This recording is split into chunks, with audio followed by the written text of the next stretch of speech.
তৃণমূলের বিরুদ্ধে রাত দখলের কর্মসূচিতে হামলা চালানোর অভিযোগ সামনে এসেছে।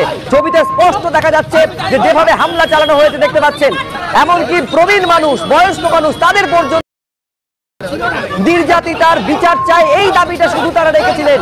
শুধু রাত দখলে তারা নামছেন, প্রতিবাদের স্বরকে সপ্তমে তারা তুলছেন, আর সেখানে তাদের উপর হামলা, মানুষ যখন রাস্তায় বেরোচ্ছেন তাদের উপরে এইভাবে হামলা নেমে আসছে। না, অত্যন্ত বর্বরোচিত ঘটনা। ভারতীয় জনতা পার্টির পক্ষ থেকে এবং বিরোধী দলনেতা হিসেবে আমি এটাকে তীব্র প্রতিবাদ করছি। নিন্দা জানানোর কোনো ভাষা নেই।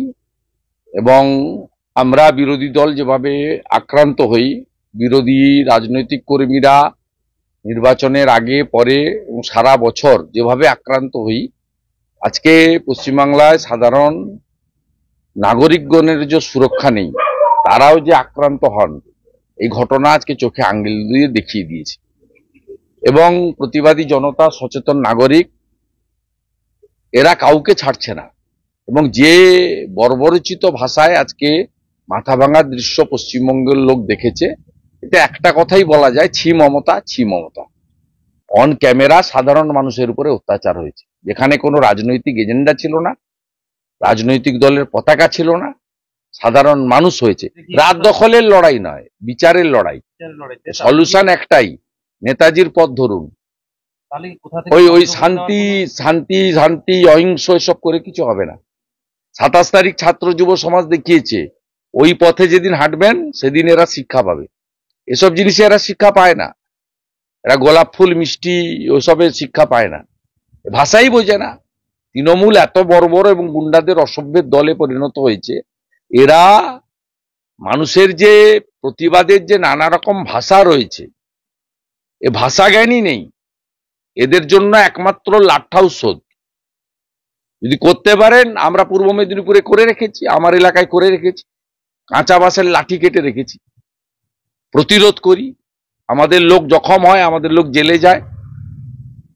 আমরা সেফ প্যাসেজে লড়াই করি না, ভয় পাচ্ছে জনগণকে।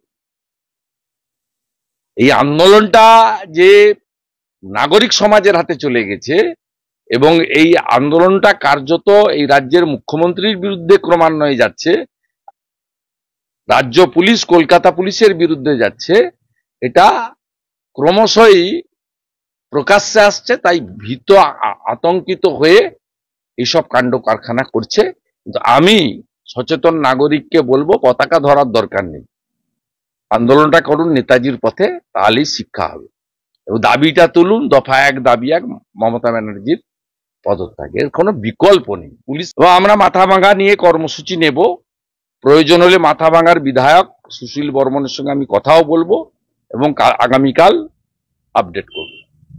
কমই হবে। ওখানকার বিধায়ক আমাদের এলাকার সবার সঙ্গে যোগাযোগ হয়েছে, অনেক পুলিশ আধিকারিক, অনেক সাধারণ প্রশাসনের লোক, পঞ্চায়েতের লোকরা, মাথাভাঙা শহরের লোকরা আমার সঙ্গে ইতিমধ্যে কথা।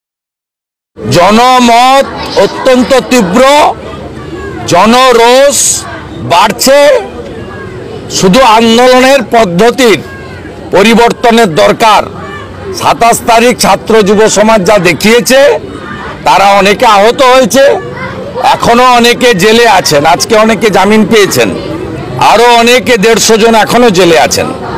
তারা যে ত্যাগ কৃচ্ছ সাধন করেছেন, আমাদের মেয়ে, আমাদের বোন, আমাদের দিদি, আমাদের ডাক্তার কন্যা ভগিনীর জন্য, আগামী দিনে আরজি করের বিচার এবং মা বোনেদের সুরক্ষার জন্য আমার মনে হয় নেতাজি সুভাষচন্দ্র বসুর দেখানো পথে গণ আন্দোলন, গণপ্রতিরোধ গড়ে তুলতে হবে।